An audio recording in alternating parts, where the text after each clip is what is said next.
Thank you so much, Marta, for a very, very important talk. I really appreciate you tackling such an important topic. Yeah. And thank you, Babs, for an awesome talk. It was great to hear more about your background and what you've been up to. Now I'm about to talk about my background and what I've been up to. So my name is Rana Fayez. I am currently teaching at Drexel's Interactive Digital Media Department. I also teach in the Entertainment and Arts Management Department.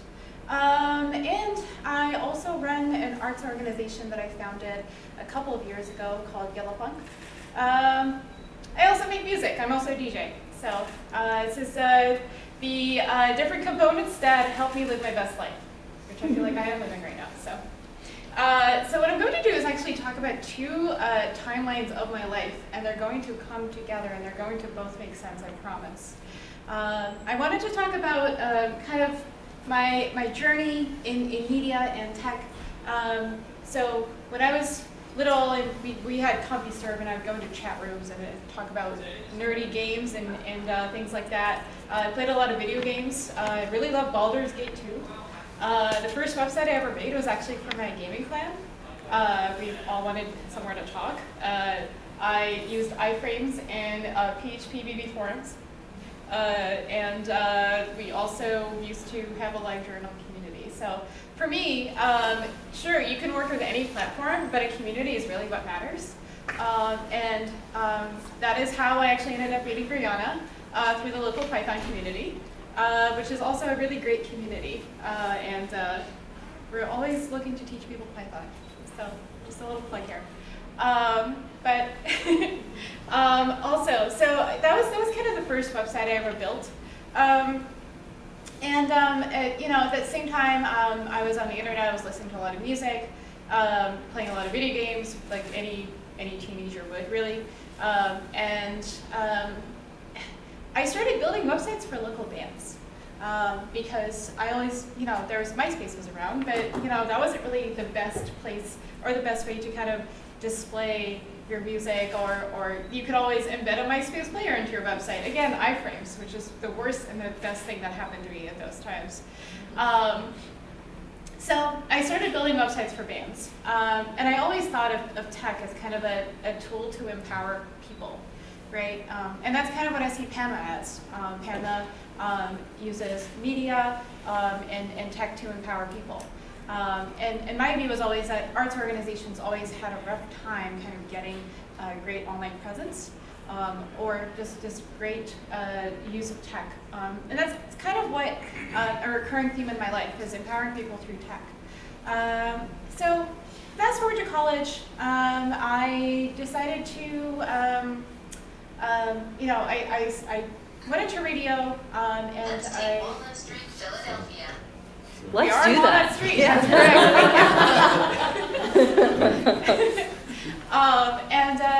I decided that at that point in my life, I was working with websites, but I didn't really see that as, it didn't really quite click that this is what I should be doing. And I like music a lot, and I was doing radio, so I decided, hey, I'm gonna do journalism. Journalism sounds great. I like to ask people a lot of questions about what they do, and with journalism, it makes sense. Went on to work for newspapers, and I was always the person that everybody walked to and said, hey, this doesn't look the way it's supposed. Can you fix it on the website? Hey, can you teach me how to listen to my voicemail on my phone at my desk? So I was kind of de facto tech support. I learned a lot. Learned a lot of things I didn't really know before, so I could help people fix them. So also another recurring theme is, let's try this and see what happens, which I think is a huge thing in tech. So fast forward to when I moved to this area, I took a job with a newspaper that was just starting out. And the newspaper said, the tagline was digital first. So I get there and I said, well, where's your website? We don't have one. So I remember it was my first day on the job, and I was so confused. And I said, oh, well, are you building one? Like, you're digital first. And they said, oh, we're trying to find somebody who can do it. And I said, do you want me to do it? They said, oh, you can do that? I said, yeah, I can do it. Do you want me to? They said, sure, okay, fine, do it. So I built them a website that they are still using today. That I think needs a refresh. So maybe that is a freelance contract that is upcoming for me at some point. But I ended up also, maintaining the website. And I said, well, people keep asking me to do this. I should just do it, My last reporting job, I was actually reporting on tech news. And it just made sense because I was writing about this stuff. I was learning about this stuff. And I was building things using this knowledge. So it just made sense. It felt like home. So I said, I've been doing this for years, but I never actually acknowledged that this is what I've been doing this whole time. So I decided to just go into it completely. During the same time I did that, that was, I would say, maybe a year before the election. The last presidential election. I'm not sure if any of you really remember it, but I haven't thought about it since. It's just a bump in the road. As an Arab woman, I felt like it was time. It was a time where there was a lot of there's this cloud of impending doom, sort of, as far as perception of my background in the public eye, and being a person that is really into music, I kind of decided that of course arts and music heal, and I really like to use this as a tool for also, again, community building, and kind of creating a community for people to be themselves. So this is how I founded Yellow Pond Kids Organization, intersectional, trans-affirming organization, kind of redefining the narrative for the term that we are using is Southwest Asian, North African. I know a lot of people use MENA, which is Middle Eastern North African, but we have decided that SWANA is more of an inclusive term as opposed to MENA, because MENA is very, I would say, very oil-centric. And I believe that's why the term was kind of put together, because that is a very oil-rich region. But anyway, fast forward to today. Yellow Pond is entering its third year. I get to program and I get to make music, and I get to now also be a part of PANMA, which is a huge honor. And it's all a part of the recipe of living my best life. So thank you.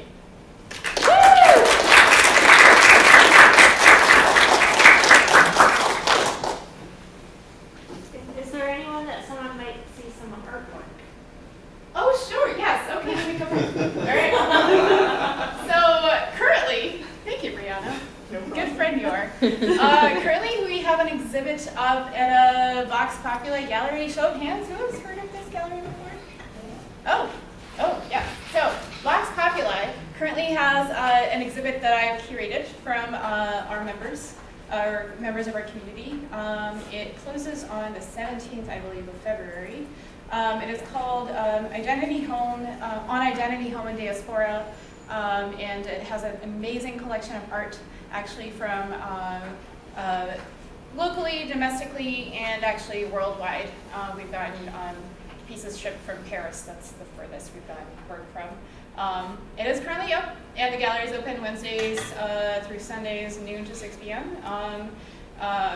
I'd be more than happy to give a guided tour. I think we're going to be scheduling some guided tours.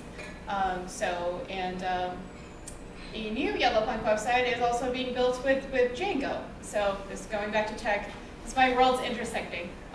Does anyone have any questions at all? I realize I didn't really give a Q&A opportunity. Or it could also just not be very exciting at all, too. So, yes. What kind of things will people see at Yellow Pond? The art exhibit or the festival. So we have an annual festival as well. Oh, so festival, we host it every year, Labor Day weekend. Johnny Brenda's is our music stage. Crane Arts Building is where we host workshops and such. Oh, there we go. Yeah, I got you. That's our Instagram. I don't know if I was ready for this. Oh, it's been happening.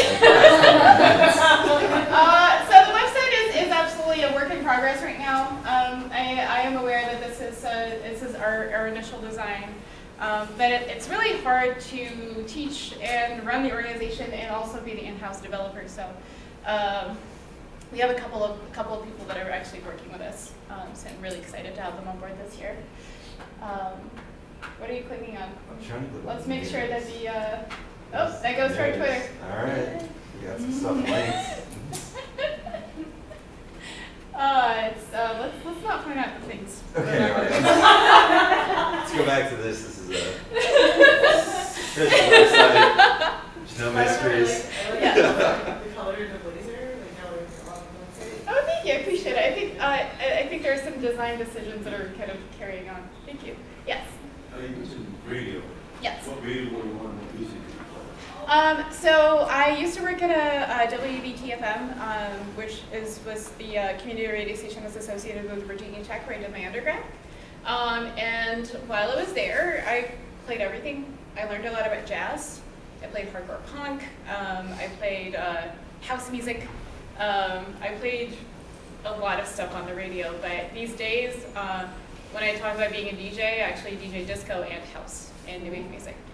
So, and I'm playing at Johnny Brenda's in March. If you're interested, I can send you a flyer. Woo! So, yeah, yes.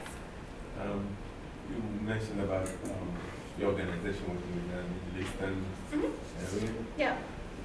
I have two questions. Like, Sure, what do you like? What area do you focus on, and where are you originally connected? Sure.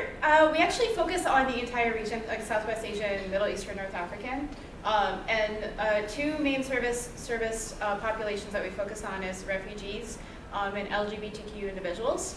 And we see that really the arts as a way to kind of really provide healing because the two populations really typically introduced to trauma very early on.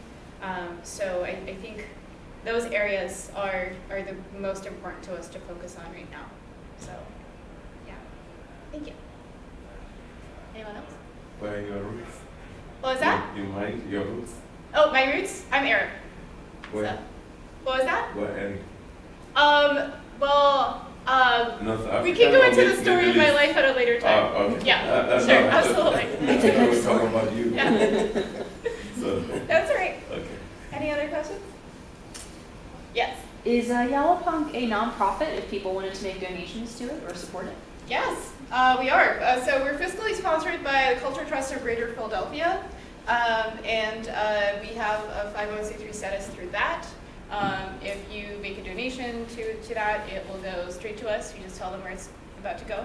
And we just launched our online store. We have these cool shirts that have camels on them. They're cartoon camels. Yeah, so those are also available for purchase. And dates will be announced very soon for the festival. We have about half of the lineup booked, so we have some really big names in the arts that are playing this year. I'm really proud of it. So. Can I say something to just make a comfort? Yeah, I'm originally from Zanzibar. Zanzibar has two beautiful islands on the east coast of Africa. That's why I get that interest. Because No, that's awesome. No, we should absolutely When talk. you know, like, where the people's original, it connects. Yeah, I mean, Absolutely. No, we should connected. absolutely talk about it. Yeah, No, yeah. absolutely. Thank you. Yeah.